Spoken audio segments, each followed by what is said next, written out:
It's no more. It is? Yeah, Francine, post-tropical. Well, it's just a post-tropical. There's things just lots there. of rain for people. Yeah, exactly. Just a little bit of rain. It's influencing our weather a little bit with how the wind direction is going to go. But Francine was a fast-moving system. When we talk about storm surge, the faster the better. The faster it moves, the lower that storm surge can be. I think it's just like less time for that water to move on shore.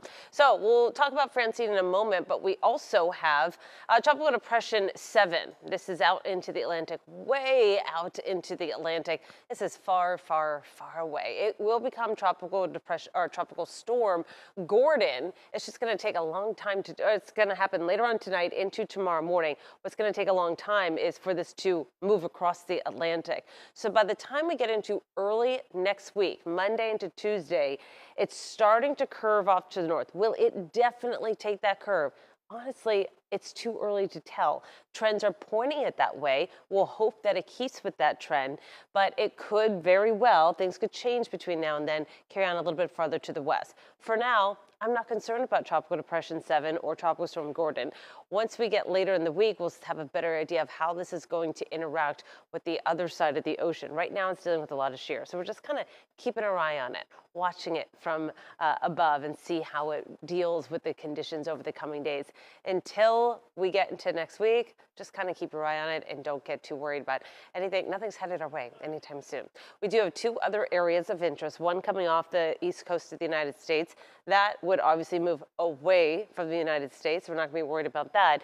Then another area just approaching the Lesser Antilles, 30% chance over the next 7 days, not even the next few, the next 7. Again, we're just going to watch that one. Nothing to worry about for now. This is post-tropical cyclone Francine. So here it is, bringing some rain for areas in Missouri or into Illinois. But for us, what it's doing is just bringing onshore winds for the next few days, specifically into the weekend. All that's going to do is lower our rain chances.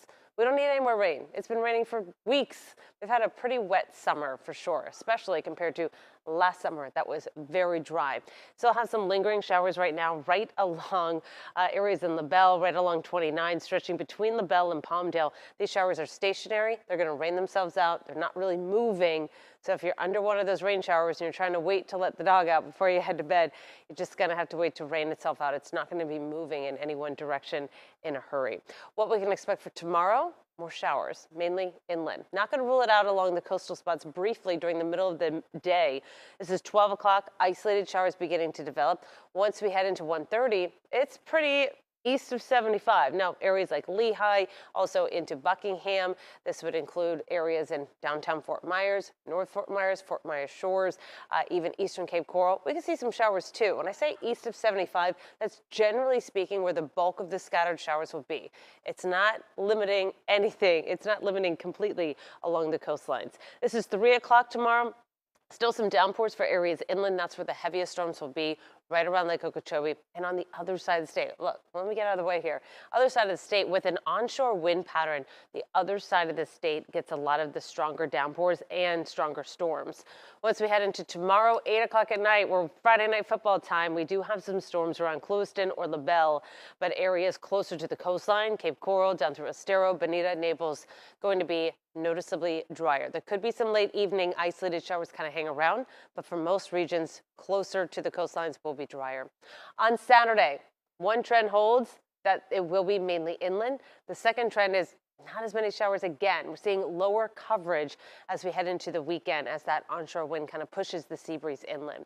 Saturday, 6 o'clock, isolated showers still. Notice how it's not very wet for a lot of areas. There will be some downpours specifically in the center of the state. This is 8:30 on Saturday. We have downpours from Buckhead Ridge through Clewiston and farther south right along Alligator Alley. Those are some pretty intense storms, but they're going to stay there and they're not going to move back over to the coastlines closer to our urban corridor. 93 degrees for tomorrow. It is warm. It is humid. It's going to feel at least 100 degrees by 9 o'clock in the morning, and it's going to stay that way. It's going to feel over 100 right through dinner time because there's not going to be a lot of rain-cooled air out there.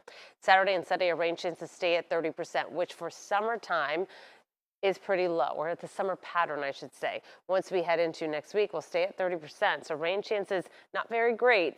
That's okay, because we don't have anything tropical weather headed our way. That's your first alert forecast. Okay,